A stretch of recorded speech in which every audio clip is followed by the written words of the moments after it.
اس میں باہر کے انسان سے زیادہ اندر کے انسان کی اصلاح کی کوشش پر زور دیا گیا ہے۔ ڈاکٹر باہر کے آدمی کو ٹھیک کرتا ہے، اس نے میڈیکل سائنس میں یہی کچھ پڑھا ہے۔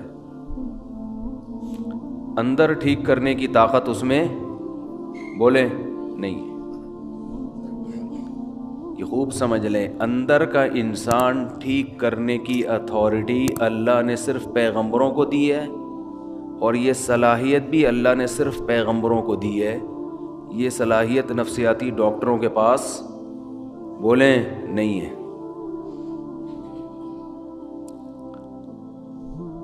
آج لوگ اپنا اندر ٹھیک کرنے کے لیے بھی ڈاکٹر سے رابطہ کرتے ہیں، سائیکولوجسٹ سے، سائیکیٹرک سے۔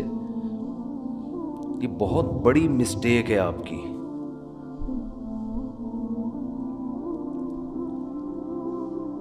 ہاں، کسی سائیکولوجسٹ سے آپ رابطہ اندر کا انسان ٹھیک کرنے کے لیے اس وقت کر سکتے ہیں جب اندر خرابی باہر خرابی کی وجہ سے ہو۔ سمجھ میں آ رہی ہے بات؟ بعض بیماریاں ایسی ہوتی ہیں جو دماغی ہوتی ہیں، کچھ کیمیکل آگے پیچھے ہو جاتے ہیں، اس کی وجہ سے آدمی کی اندر کی سیٹنگ بھی خراب، تو وہ اندر کی سیٹنگ باہر کی وجہ سے خراب ہوئی ہے۔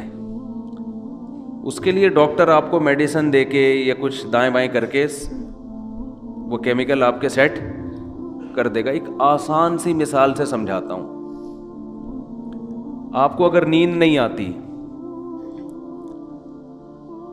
تو یہ باہر کی سیٹنگ کی خرابی ہے نا، دماغ، یہ باہر کی خرابی ہے نا، باہر کا آدمی خراب ہے، مشین خراب ہے، آپ کو نیند، دماغ کی کچھ بھی ہو گیا ہے، تو اس کی وجہ سے آپ کے اخلاق بھی خراب ہوتے ہیں، آپ میں چڑچڑاپن پیدا ہو جاتا ہے، بات بات پہ غصہ آتا ہے، تو دیکھنے والا یہ کہے گا کہ یہ اندر سے ٹھیک نہیں ہے، بدتمیز آدمی ہے، بد اخلاق ہے، لیکن یہ اصل میں اندر سے ٹھیک نہ ہونا باہر کی سیٹنگ آؤٹ ہونے کی وجہ سے سو نہیں رہا بیچارہ۔ سمجھتے ہیں؟ تو ڈاکٹر یہ کرے گا، نیند کی گولیاں دے دے گا، آپ سو جاؤ۔ جب آپ کی نیند پراپر ہوگی تو آپ کے اخلاق کیا ہو جائیں گے؟ بولو نا، اچھے، تو لوگ سمجھیں گے یہ اندر سے کیا ہو گیا ہے، ٹھیک، حالانکہ یہ اصل میں اندر سے خراب تھا ہی نہیں، یہ تو ایک وقتی طور پر نیند نہ ہونے کی وجہ سے سیٹنگ کیا ہو گئی تھی، آؤٹ۔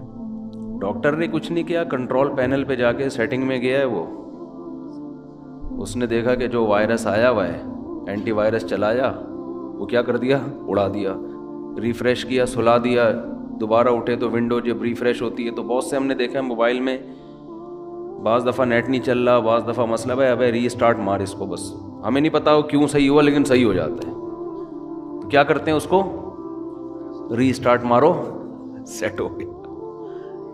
بہت دفعہ ہوتا ہے، ایک دفعہ نہیں تو 2 دفعہ ری اسٹارٹ کر دو،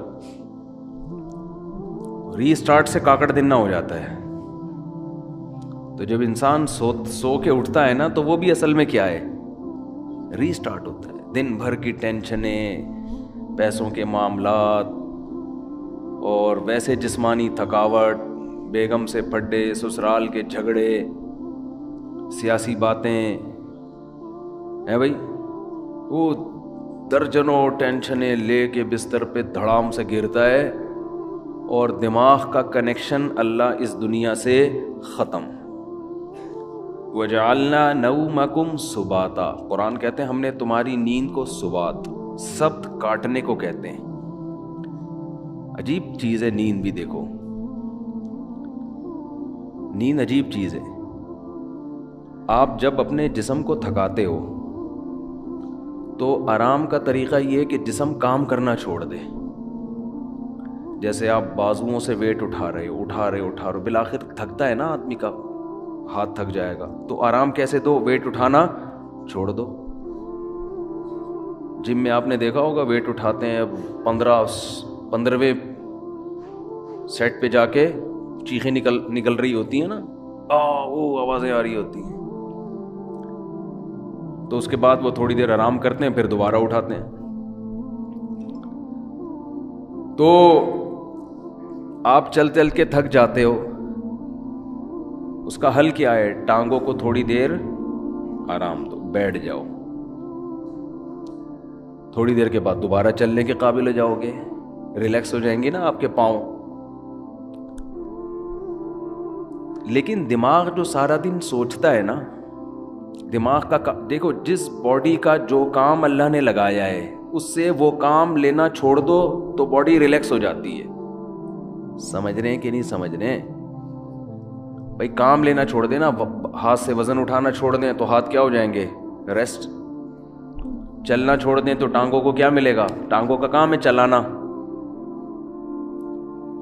اچھا، آج کل ٹانگوں کا کام چلنا رہا نہیں ہے۔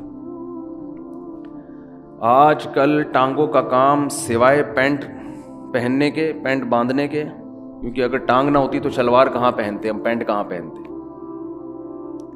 چلنا پھرنا لوگوں نے کیا کیا ہے؟ چھوڑ دیا ہے۔ ہر کام بائک پہ ہو رہا ہے، ہر کام بس میں ہو رہا ہے، ہر جہاز میں جا رہے ہیں، بسوں میں جا رہے ہیں، تو چلنا پھرنا گیا ختم۔ تو ٹانگیں تو برباد ہوں گی نا، گھٹنوں کی بیماریاں، اور یہ جو کچھ مسجدوں میں دیکھو کتنی کرسیاں آتی چلی جا رہی ہیں۔ تو ٹانگ کو اللہ نے پیدا کس کے لیے کیا ہے؟ چلنے کے، تو یہ چلے گی تو فٹ رہے گی۔ تو اب چل چل کے تھک گئے، تو ٹانگ کا کام تھا چلانا، پاؤں کا کام تھا چلانا، پاؤں سے وہ کام لینا چھوڑ دیں وقتی طور پہ، جب تھک جائیں تو وہ دوبارہ کیا ہو جائیں گے؟ فریش ہو جائیں گے۔ اب دماغ کا کام کیا ہے؟ بولو نا۔ دیکھو، آنکھوں کا کام ہے دیکھنا، ہم کوئی مطالعہ کر رہے ہو، اسٹڈی کر رہے ہو، جو ونس اپون اے ٹائم لوگ کیا کرتے تھے اب تو ختم ہو گیا۔ تو تاریخ بھی ڈرامے دیکھ کے لوگ سیکھ رہے ہیں، حالانکہ جو ہسٹری ہے نا وہ کتابوں میں ہوتی ہے صحیح۔ مولانا اسماعیل ریحان صاحب کی کتابیں ہسٹری پہ، تاریخ پہ ضرور پڑھیں آپ لوگ، تاکہ یہ جو بنو امیہ اور بنو عباس کے لوگوں نے جھگڑے کھڑے کیے ہوئے ہیں نا، حضرت معاویہ پہ الزامات، مستند تاریخی کتاب ہے، اس کو پڑھیں لازمی، ورنہ آپ غلط لکھی ہوئی تاریخیں پڑھیں گے تو آپ کا دماغ خراب ہو جائے گا۔ بعض لوگوں کو بنو امیہ خلیہ ہو گیا ہے، تو مالی خلیہ ہوتا ہے نا، ایک بنو امیہ خلیہ، ہر بات گھما گھما کے بنو امیہ کے خلاف۔ بھائی اس میں اچھے کام بھی ہوئے ہیں، برے کام بھی ہوئے ہیں، اچھوں کو اچھا کہو، بروں کو برا کہو، ہر دور حکومت میں ہوا ہے، لیکن ان کا کچھ نفسیاتی مسئلہ بن چکا ہے۔ نفسیاتی بیماریاں بہت قسم کی ہوتی ہیں، آپ کا کوئی ذاتی چڑ ہو جاتی ہے آپ کو کسی سے، تو ہسٹری پڑھیں، بہت زبردست تاریخ لکھی ہے انہوں نے، حضرت مفتی تقی عثمانی صاحب نے بھی اس کی تعریف کی ہے۔ خیر، یہ درمیان میں ایک بات آ گئی، تو میں یہ عرض کر رہا ہوں کہ آپ اگر چلتے چلتے تھکتے ہیں تو ٹانگوں سے کام لینا چھوڑتے ہیں، تو دماغ کا کام کیا ہے؟ آنکھوں سے جب اسٹڈی کرتے ہیں، مطالعہ کرتے ہیں، آنکھیں تھک جاتی ہیں نا، تھوڑی دیر کے لیے آدمی آنکھوں کو ایسے کر کے رکھ دیتا ہے، کتاب تھک جاتا ہے، تو پھر فریش ہو کے مطالعہ کرنا شروع کر دیتا ہے۔ دماغ کا کام ہے سوچنا، تو دماغ کو ریسٹ کیسے ملے گا؟ جب وہ سوچنا بند کر دے۔ یہ اپنے اختیار میں ہے؟ بولو نا، کیا ہو گیا؟ دیکھو، ہاتھ سے ویٹ اٹھا رہے تھے، اپنے اختیار میں، ویٹ نہ اٹھاؤ۔ پاؤں سے چل رہے تھے، اپنے اختیار میں۔ دماغ کا کام کیا ہے؟ آرڈر کرے گا ٹانگوں کو رک جا، ٹانگیں رک جائیں گی۔ دماغ آنکھوں کو آرڈر کرے گا بند کر لو اپنے آپ کو، آنکھیں بند ہو جائیں گی۔ دماغ آرڈر کرے گا ہاتھوں کو کہ وزن اٹھانا چھوڑ دو۔ یہ پوری باڈی کو کون مینیجر کون ہے اس باڈی کا؟ آپ کا برین ہے، یہ سارے کام کر رہا ہے۔ اس کو آرڈر کون دے گا؟ اس کا تو کوئی باپ ہے ہی نہیں نا جو اس کو آرڈر دے۔ ارے جب دماغ ٹانگوں کو آرڈر دیتا ہے تو ٹانگیں کام کرنا چھوڑ دیتی ہیں۔ دماغ آپ کی زبان کو آرڈر دیتا ہے، بھائی بس کر، 1 گھنٹے کا بیان ہو گیا، ایک جمعہ ہمیشہ لیٹ ہو رہا ہے تو تھوڑا جلدی کر لے، بیان جلدی ختم کر لے، یہی ہوتا ہے نا۔ تو دماغ آرڈر دے گا تو زبان اگر بات سمجھ میں آئے گی اس کے دماغ کی تو رک جائے گی، نہیں سمجھ میں آئے گی تو چلتی رہے گی۔ لیکن آرڈر کون دیتا ہے؟ دماغ۔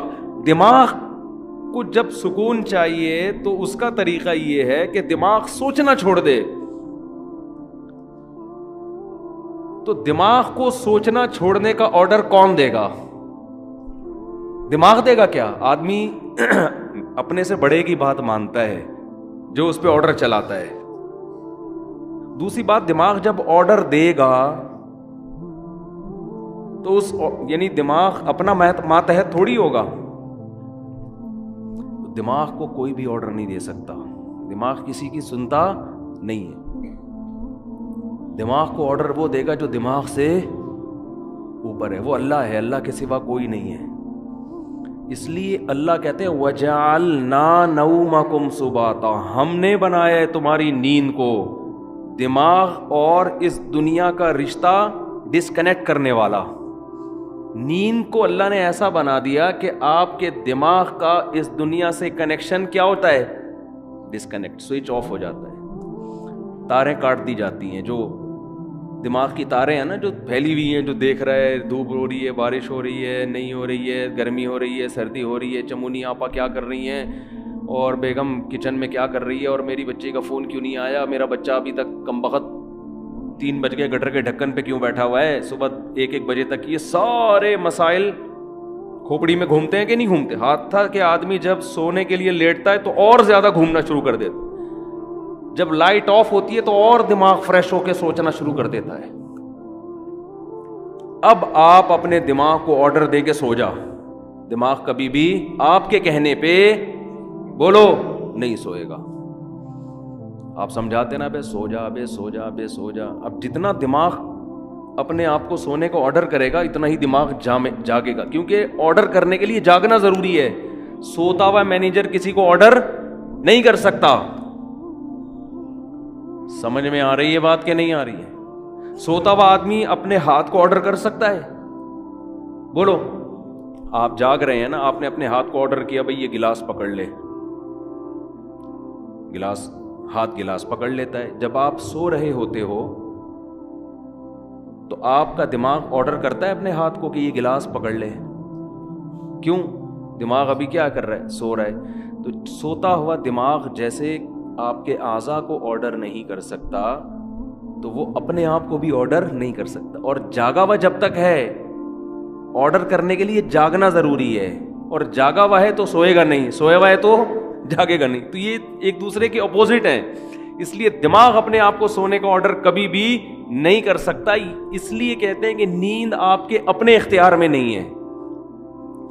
آپ کے اپنے اختیار میں بستر پہ سونے کے لیے لیٹنا اور لائٹ کو آف کر دینا، شور شرابے کو ختم کر دینا، یہاں تک آپ کے اختیار میں ہے. دماغ میں نیند مسلط کرنا یہ آپ کے اختیار میں نہیں ہے.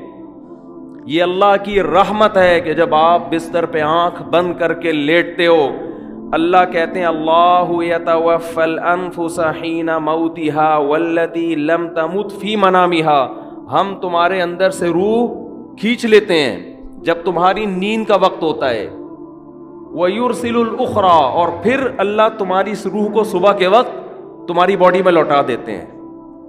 دماغ کا سونا یہ روح نکلنے سے، کیوں زندگی نکل گئی نا، جو چل رہے پھر رہے تھے، ہنس رہے تھے، مسکرا رہے تھے، اس کو روح سے تعبیر کیا ہے، حیات سے تعبیر کیا ہے.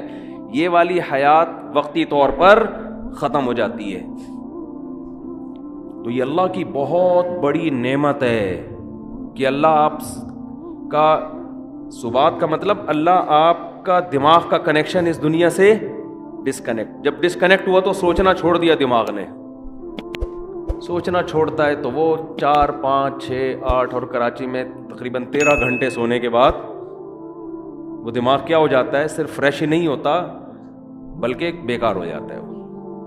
وجہ اس کی یہ کہ جب کسی باڈی کو بہت زیادہ آرام دے دیا جائے نا تو وہ اعضاء ناکارہ ہونا شروع ہو جاتے ہیں.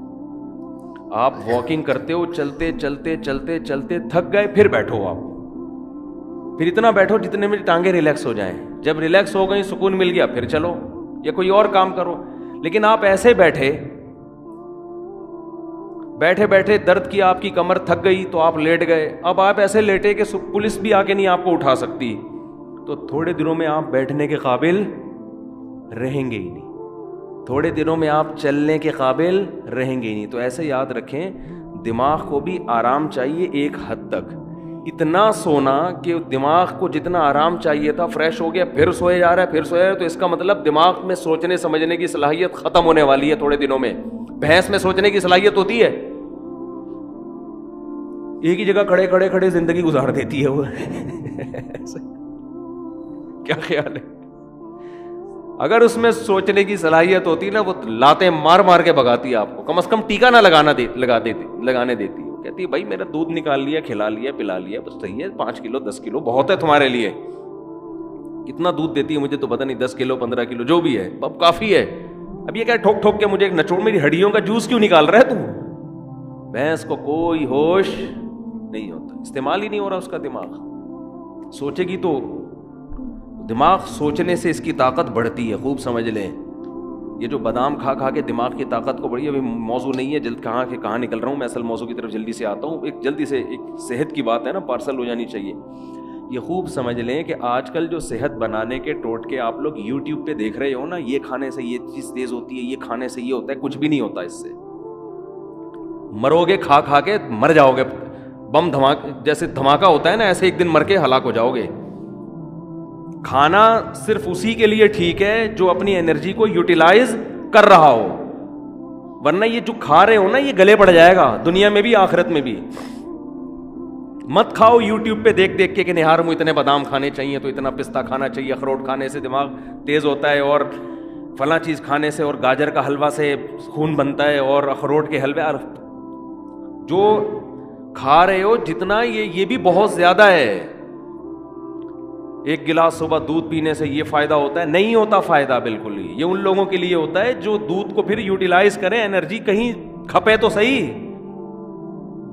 پورا ناشتہ آپ نے کر لیا ڈبل روٹی انڈوں پراٹھوں کے ساتھ, اس کے بعد ایک گلاس دودھ کی جگہ نہیں ہے اس میں, یہ کیلشیم نہیں پیدا کرے گا, یہ بیماریاں پیدا کرے گا.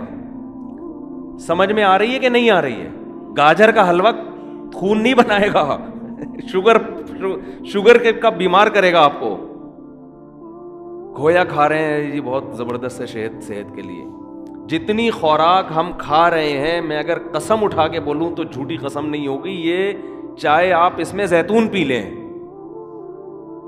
یہ زیتون بھی گلے پڑے گا آپ کے. زیتون کی بھی ایک حد تک ہے نا. سب سے پہلی بات تو یہ کہ آپ کر کیا رہے ہیں. میں ایسے طاقتور لوگوں کو جانتا ہوں, ان کی خوراک اتنی تھوڑی ہے کہ آپ کہو گے یار اس تکلف کی آپ کو ضرورت کیا ہے. ٹھیک ہے, تو جیسے خوب ذہن میں رکھیں, انسان کی میں صحت بنتی ہے ورزش کرنے سے, ایکسرسائز کرنے سے. تھوڑا کھائے اچھا کھائے, یا تو جم جا رہا ہو نا, کوئی اتنے ڈنڈ پیل رہا ہو پھر بکرے پھوڑ دے, کوئی مسئلہ نہیں ہے. اتنا زیادہ ایکسرسائز کر رہا ہو جیسے یہ جم والے کر رہے ہوتے ہیں, پھر بکرے کھا لیں, کوئی اپنے خرچے پہ اگر کھا رہے ہیں. لیکن آپ کے لیے بکرے کا گوشت, مچھلی, دودھ, مکھن اور وٹامن ڈی کے لیے اور پتہ نہیں کیا کیا لے رہے ہیں, یہ کوئی اس سے اور مرو گے, برباد ہو جاؤ گے, اس کا کوئی فائدہ نہیں ہے. تو یہ جب ہے جب آپ کی انرجی استعمال, ورنہ اتنا کھاؤ بس جتنا چل رہے ہو, جتنی انرجی آپ کی استعمال ہو میں اتنا کافی. صبح نہار میں ایک چمچہ شہد لے لیا, کافی ہے سارا دن. میرا تو مشورہ یہی ہے, 2 کھجوریں بہت ہیں سارا. کیا کر کیا رہے ہیں, آفس میں جا کے بیٹھنا ہے, یہ ایکسرسائز ہو رہی ہے. کمپیوٹر کے نا وہ کی بورڈ پہ بٹن دب رہے ہیں, یہ انگلی کے چلانے کے لیے کیا بکرا چاہیے آپ کو ہے بھائی؟ اس کے لیے آپ کو کیا بکرے کھانے ہیں جو آپ کی ایکسرسائز ہو رہی ہے؟ یہاں سے بیٹھے آپ بس میں یا اپنی گاڑی میں چلے گئے, اس کے لیے اگر ڈرائیور رکھا ہوا ہے تو وہ یہ جو اتنی استعمال ہو رہی تھی نا, یہ بھی نہیں ہو رہی. اور اگر خود چلا رہے ہو تو زیادہ سے زیادہ یہ مسئلہ آپ کے تھوڑا سا یوں مڑ گئے, تھوڑا سا. اور جو کراچی میں ایک تھوڑا سا آپشن اچھا آپ کے پاس یہ ہے کہ جگہ جگہ کھڈے آئیں گے آپ کے, تو اس سے گاڑی کے جم بھی ان کا بھی زنگ ختم ہوگا, اور آپ بھی تھوڑا سا ریڑھ کی ہڈی پہ تھوڑا سا دباؤ, اچھل کے نیچے گرو گے. بھائی یہ ایکسرسائز ہو رہی ہے, تو اس کے لیے نہ پروٹین کی ضرورت ہے آپ کو, نہ کوئی آپ کو کارب کی ضرورت ہے. اس کے لیے آپ کو روزے رکھنے کی ضرورت ہے. سمجھ رہے ہیں؟ کثرت سے روزے رکھ کے فٹ فاٹ رہیں گے آپ. خیر یہ تو الگ. تو اسی میں یہ بھی ذہن میں جو اہم بات بتانا چاہ رہا تھا میں, کہ دماغ جو ذہین بنتا ہے استعمال کرنے سے بنتا ہے. بادام دوسرے درجے کی چیز ہے. جو آدمی بادام نہ کھائے لیکن دماغ سے سوچتا ہے, اس کا دماغ بادام کھائے بغیر زیادہ تیز ہوگا. دیکھو جو مزدور لوگ ہوتے ہیں, یہ بوریاں اٹھاتے ہیں نا اپنی کمر پہ بڑی بڑی, ان کی کمر مضبوط ہوتی ہے کہ نہیں ہوتی؟ کیا یہ بکرے کھاتے ہیں؟ کیا یہ انڈے پھوڑتے ہیں؟ میں نے تو مزدوروں کی خوراک دیکھی ہے، سادہ سوکھی روٹی پانی کے ساتھ کھا رہے ہوں گے۔ وجہ کیا ہے کہ کمر وزن اٹھانے میں استعمال ہونے کی وجہ سے ان کی کمر بکرا کھائے بغیر بھی زیادہ مضبوط ہے۔ اور آپ روزانہ نہار منہ 2 انڈے پھوڑ رہے ہیں، پراٹھے پھوڑ رہے ہیں، پھر ڈائٹ پلان ڈاکٹر نے آپ کو ٹوپی ڈرامے کے کر کے دیا ہوا ہے، ڈائٹ پلان نا، کہ آپ یہ کھائیں اور اتنے یہ آپ کی بہترین خوراک ہو گئی۔ اس کے بعد بھی حال دیکھو، حال تو دیکھو نا ہے کیا، نہ بازو سے وزن اٹھتا ہے نہ کمر سے۔ آسان مثال بتاتا ہوں، یہ جو گھروں میں ماسیاں کام کرنے آتی ہیں یہ زیادہ پاورفل ہوتی ہیں، یہ ہمارے گھروں کی خواتین زیادہ پاورفل ہوتی ہیں؟ بولو ماسیاں۔ خوراک کس کی اچھی ہوتی ہے؟ خوراک تو ہمارے گھر کی خواتین کی بہت زبردست ہوتی ہے۔ وہ جناب بریڈ بھی ہے، اس میں انڈے بھی ہیں، اور اس میں بریڈ تو خیر کوئی زبردست خوراک نہیں ہے، انڈے بھی ہیں اور مچھلی بھی ہے اور یہ سب کچھ چل رہا ہوتا ہے نارمل گھروں میں، لیکن وہ ماسی کی کمر میں پورا گھر پہ پوچھا لگائے گی، کبھی اس کو یہ نہیں ہوگی کہ آج میرے کمر میں درد ہے۔ اور بچہ بھی گود میں ہوگا، اس کو فیڈ بھی کرا رہی ہوگی، وہ بچہ گود میں بٹھا کے کمر پہ بٹھا کے پورے گھر کا پوچھ۔ وجہ کیا ہے کہ وہ محنت مشقت والے کاموں کی عادی، اس میں پاور زیادہ ہے۔ تو اسی طرح خوب ذہن میں رکھیں کہ دماغ میں جو ذہانت پیدا ہوتی ہے، دماغ کا زنگ جو ختم ہوتا ہے، وہ بادام کھانے سے نہیں ہوتا، اخروٹ کھانے سے نہیں ہوتا، اس میں سب سے پہلے کیا چیز ہے؟ استعمال۔ آج بچوں کا دماغ استعمال نہیں ہو رہا، بڑوں کا دماغ استعمال نہیں ہو رہا، پب جی دماغ استعمال نہیں، دماغ کو کند بناتا ہے، سمجھ رہے ہو؟ یہ جو آج کل کھیل کھیلے جا رہے ہیں یہ دماغ کو کند کر دیتے ہیں، بالکل بیکار بنا دیتے ہیں۔ ڈراموں فلموں سے دماغ تیز نہیں ہوتا اور بیکار ہو جاتا ہے، گانے سننے سے دماغ تیز بولو نہیں ہوتا، بلکہ وہ لذتوں کا عادی ہو جاتا ہے۔ گانے بجانے، موسیقی اور چرس میں کوئی فرق نہیں ہے، وقتی چسکا ہے، جیسے چرس کا چسکا ہے ایسے ہی موسیقی کا بھی ہے، تھوڑے دن میں تھوڑی وقت میں اس میں بور، اور پھر اس کو مزید کچھ آگے کی چیز چاہیے۔ تو دماغ میں اگر آپ نے تیزی پیدا کرنی ہے تو سوچو، سمجھتے ہو، استعمال کیا کرو، پلاننگ کیا کرو صبح صبح اٹھ کے۔ پھر اس کے بعد جب دماغ آپ کا سوچنے سے تھکے گا تو بجائے الٹی سیدھی چیزیں کھانے کے اخروٹ کھا لو، اس سے کیا ہوگا؟ اس سے دماغ کو طاقت ملے گی۔ بادام کھا لو، اس سے دماغ کو طاقت ملے گی۔ پھر اچھی اچھی چیزیں کھاؤ اپنے خرچے پہ۔ لیکن جو پہلے جو بڑے بڑے ذہین لوگ پیدا ہوئے ان کو تو اخروٹ میسر نہیں تھے، لیکن کیسے کیسے کام کیے انہوں نے۔ میں نے ڈاکٹر ذاکر نائک سے پوچھا، آپ اتنے تیز ہو، آپ ایسے حوالے آپ کو رٹا لگائے ہوئے یاد ہیں کہ آپ کون سی مارکیٹ سے بادام خریدتے ہیں؟ انہوں نے کہا کہیں سے بھی بادام نہیں خریدتے۔ کیوں؟ دماغ کیا کیا ہے؟ استعمال کیا ہے نا، استعمال کر کر کے کیا ہو گیا؟ تیز ہو گیا۔ تو بچوں کو بھی دماغ استعمال کروایا کرو، اور دماغ اگر آپ کے پاس استعمال کرنے کا کوئی طریقہ آپ کو سمجھ میں بالفرض اگر نہیں آ رہا، تو 2-3 کام ایسے ہیں جن میں دماغ بہرحال کھپتا ہی ہے۔ قرآن حفظ کرنا شروع کر دیں، اس میں دماغ استعمال بولو نا یار ہوگا۔ نمبر 2، کوئی زبان سیکھنا شروع کر دیں، اس میں دماغ بہت کھپتا ہے۔ کوئی زبان سیکھنا، کوئی نئی زبان سیکھنا شروع کر دیں، عربی سیکھ لیں، انگریزی سیکھ لیں، جن کو اردو نہیں آتی وہ اردو سیکھ لیں۔ کوئی بھی زبان جب آپ نئی سیکھنا شروع کرتے ہو تو دماغ بہت آپ کا استعمال ہوتا ہے اس میں۔ اور یہ خوب سمجھ لیں کہ 40-45 سال کے بعد جو آدمی ایکسرسائز نہیں کرتا بہت تیزی سے بڑھاپے کی طرف جاتا ہے، سمجھ رہے ہیں؟ کیونکہ اب جسم ریورس ہونا شروع، جو ایکسرسائز کرتا ہے اس کی سپیڈ کم ہو جاتی ہے، وہ دیر تک جوان رہتا ہے نا۔ تو اسی طرح خوب سمجھ لیں 40 سال تک تو کھوپڑی کسی نہ کسی طریقے سے چلتی رہتی ہے، اس کے بعد اگر آپ دماغ استعمال نہیں کرتے تو دماغ سونا شروع ہو جاتا ہے، آپ کند ذہن ہونا بہت تیزی سے، پھر غائب دماغ پروفیسر نہیں ہوتے جیسے۔ تو اس میں زیادہ اس بات کی اہمیت ہے کہ آپ 40, 45, 50 سال کے بعد کوئی نئی زبان سیکھنا شروع کر دیں، استعمال کرنا شروع کر دیں، ورنہ تھوڑے دنوں میں آپ یہاں سے کیا ہو جاؤ گے؟ خالی۔ تبھی ہم نے علماء کو دیکھا ہے وہ بڑھاپے میں بھی صحیح دماغ ہوتا ہے ان کا۔ وجہ کیا ہے؟ ہمارے شیخ حضرت مفتی رشید احمد صاحب رحمہ اللہ تعالیٰ 78 سال کی عمر، بالکل صحیح دماغ۔ وجہ کیا ہے؟ روزانہ استعمال ہو رہا ہے نا، فقہی مسائل میں غور کر رہے ہیں، دلائل کا تجزیہ کر رہے ہیں، تو وہ تجزیہ کر کر کے مسائل میں غور کر کر کے روزانہ مسائل آ رہے ہیں، ان پہ ریسرچ کا کام ہو رہا ہے، تو ان کا دماغ فٹ فاٹ رہتا ہے بالکل۔ یہ موضوع سے ہٹ کے ذرا بات آ گئی، لیکن اب ہم دوبارہ موضوع کی طرف آتے ہیں. تو میں عرض یہ کر رہا تھا آپ سے کہ کھوپڑی استعمال کیا کریں. صحیح ہے نا؟ کھوپڑی ایسی استعمال ہوگی، کوئی چیز سیکھیں، کوئی تجزیہ کرنا. کتاب لکھنے سے بہت فائدہ ہوتا ہے انسان کو، لیکن خامخواہ کی کتابیں نہ لکھیں، فضول بھرمار. کوئی تحقیقی کتاب جس میں آپ کی کھوپڑی استعمال ہو. تو خیر، تو میں یہ عرض کر رہا تھا کہ اندر کا جو انسان ہے نا، اندر کا انسان، اس اندر کا انسان اگر باہر کی وجہ سے خراب ہوگا تو ڈاکٹر صحیح کر دے گا اس کو. نیند صحیح نہیں ہو رہی، یہ لے گولی کھا کے سو جا، یا کوئی کیمیکل آگے پیچھے ہو گئے. لیکن اگر اس کی باہر کی وجہ سے نہیں ہے، یہ اندر ہی کا فالٹ ہے، تو یہ نفسیاتی ڈاکٹروں کا کام نہیں ہے. یہ کس کا کام ہے؟ پیغمبروں کا. اور جو پیغمبروں کے جانے کے بعد جو پیغمبروں کے وارث ہیں، جو پیغمبروں کو فالو کرتے ہیں، وہ صرف علماء ہیں، اس کے علاوہ کوئی بھی نہیں ہے. وہ عالم جو باعمل ہو، وہ عالم جس کے پاس صحیح علم ہو، اس کے علاوہ اندر کے انسان کو ٹھیک کرنا کسی کے بس میں نہیں ہے. اور ایسے عالم جو باعمل بھی ہوں اور علم بھی ہو اور تجربہ بھی ہو، ان کو بزرگ کہا جاتا ہے ہماری اصطلاح میں. سمجھ میں نہیں آتی بات؟ تو ہم یوں بھی کہہ سکتے ہیں کہ اندر کا آدمی بزرگوں کی بغیر ٹھیک نہیں ہو سکتا. ہاں، بزرگ کی پھر دو قسمیں، سچی مچی کے اور جھوٹی موٹی کے. تو ہر چیز کی دو قسمیں.